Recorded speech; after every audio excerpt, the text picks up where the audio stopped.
Pain is an extremely personal experience.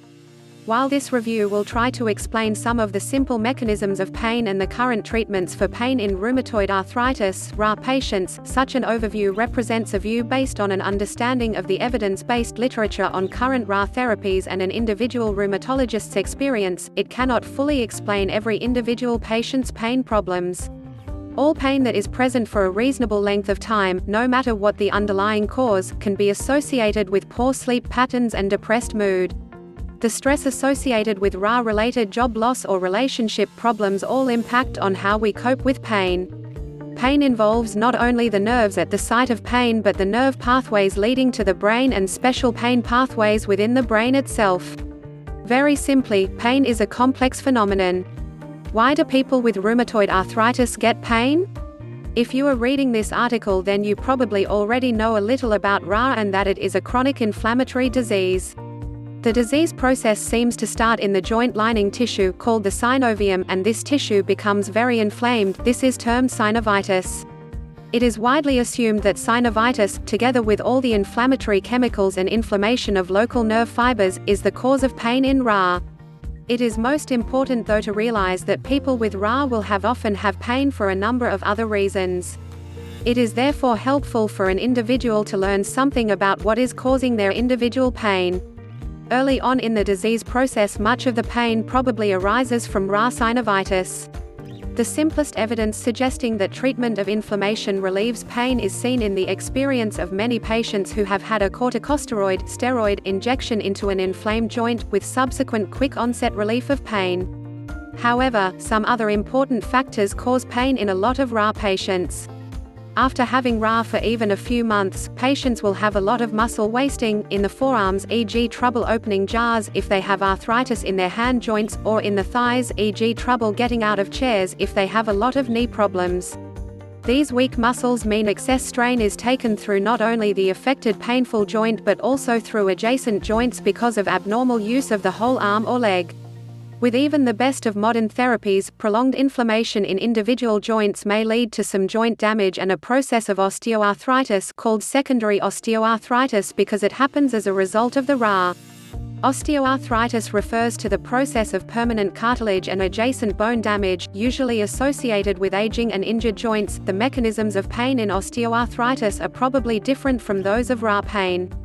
So in summary, after a variable length of time but certainly after a few years, most patients with RA will have pain relating to any or all of active inflammation in a joint, synovitis, usage-related joint pain due to muscle weakness, probably due to inflamed tendons, secondary osteoarthritis. This is why it is unusual to find that just one therapy is completely effective at relieving any one person's pain. It is also important to realize that the cause of pain may differ between joints within an individual patient. How do we tell what the cause of joint pain is in an RA patient? When a rheumatologist sees a patient with RA and pain is their primary complaint, the first step is often to assess how active the synovitis or inflammation component due to RA is, since treatment of this is important not only to prevent pain but also to prevent further joint damage. Rheumatoid arthritis inflammation is often associated with prolonged morning stiffness of 1 to 2 hours, whereas an osteoarthritic joint will be painful and stiff for only a few minutes on waking and then get worse with use over the day. The rheumatologist will also assess the degree of inflammation by feeling the number of tender and swollen joints and performing blood tests that indicate general inflammation levels, called the erythrocyte sedimentation rate or ESR, and the C-reactive protein or CRP.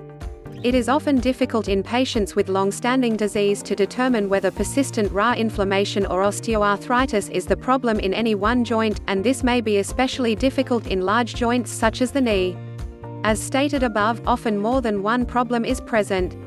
What can be done for RA pain? It should be stressed that adequate suppression of inflammation is the first step in managing RA pain. However, since the pain in RA may have multiple causes, a combination of treatments is often required. Most patients who have RA will be familiar with many of the treatments listed below. A non-drug therapy for pain. Resting inflamed joints is a well-tried method for assisting in pain relief, and the use of splints on the wrist is a commonly used tool to reduce pain in that site. The use of a walking stick helps take weight off an affected knee or hip joint. The use of thick, cushion-soled shoes and arch supports can help foot pain, or even getting made-to-measure shoes that fit a rheumatoid-damaged foot. However, these devices do not rebuild muscles that have wasted due to joints being immobile. Some patients also find benefit from applying heat or cold to painful joints. Hot baths or showers can ease stiff joints, while the pain of hot, inflamed joints can sometimes be relieved with the application of a cold pack, such as a gel pack or bag of frozen peas, wrapped in a tea towel. But these benefits are often short-lived. Strong muscles take weight off painful joints. How do you know if your muscles are weak? If you cannot undo a jar or get out of a chair car easily, then you have weak muscles. Simple forearm exercises, such as sustained squeezing of a rolled-up sock while resting the arm on a cushion, will reduce hand pain, and straight leg raising, quadriceps exercises will reduce knee pain, too. Some patients with RA will of course find it difficult to exercise because of fatigue, which is a common symptom of rheumatoid arthritis. However, for many patients, gentle exercise will be beneficial. For example, walking laps in a swimming pool allows for leg muscle strengthening while reducing load through an inflamed or damaged joint. Aim to get strong before taking up more aerobic activities like brisk walking or exercise bike.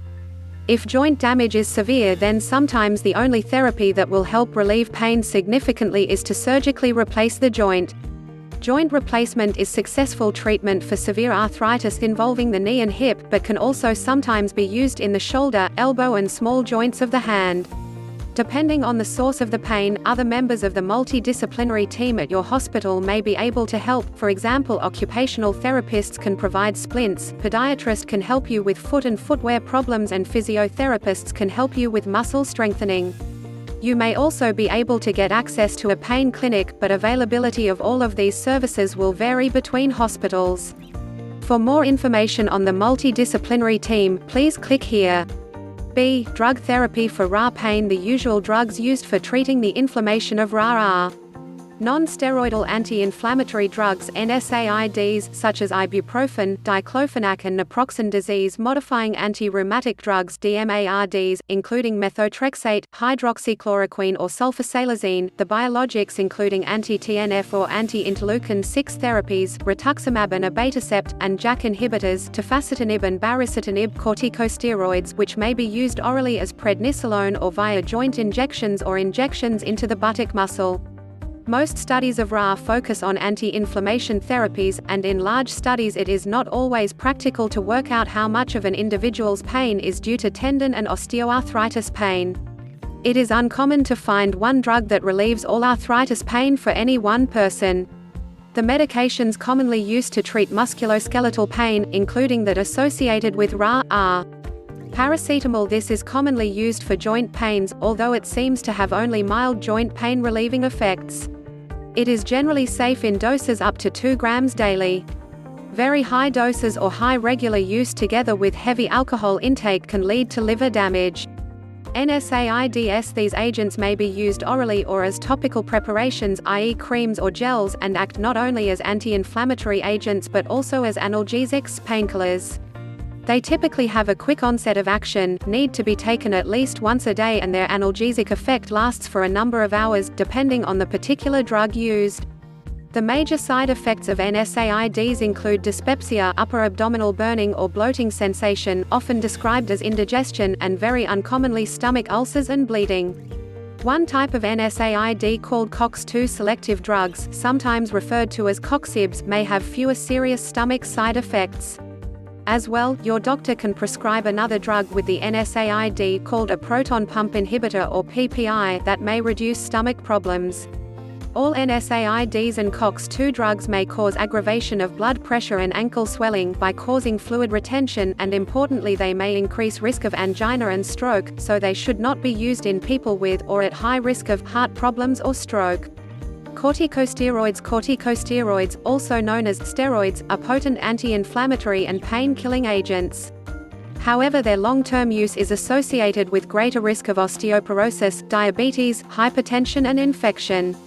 Therefore, corticosteroids are often administered when your doctor thinks inflammation is playing a big role in your pain. They are often given by joint injection to limit their side effects for 1 or 2 painful joints, or by intramuscular injection or short-term oral course if several joints are painful. Opioid analgesics. The most common medications used in this category include paracetamol, codeine combinations, dihydrocodeine and tramadol. They usually come in tablets, but some opioids are in transdermal, topical skin patches for more sustained drug delivery. Unlike paracetamol and NSAIDs, which work in the joints themselves, opiate-derived drugs work in the central nervous system. The term opiates is often associated with fears of addiction. However, many patients use low doses of such drugs for chronic pain without becoming addicted. Doses of these drugs are usually increased in a stepwise manner to get a balance between pain reduction and unwanted side effects.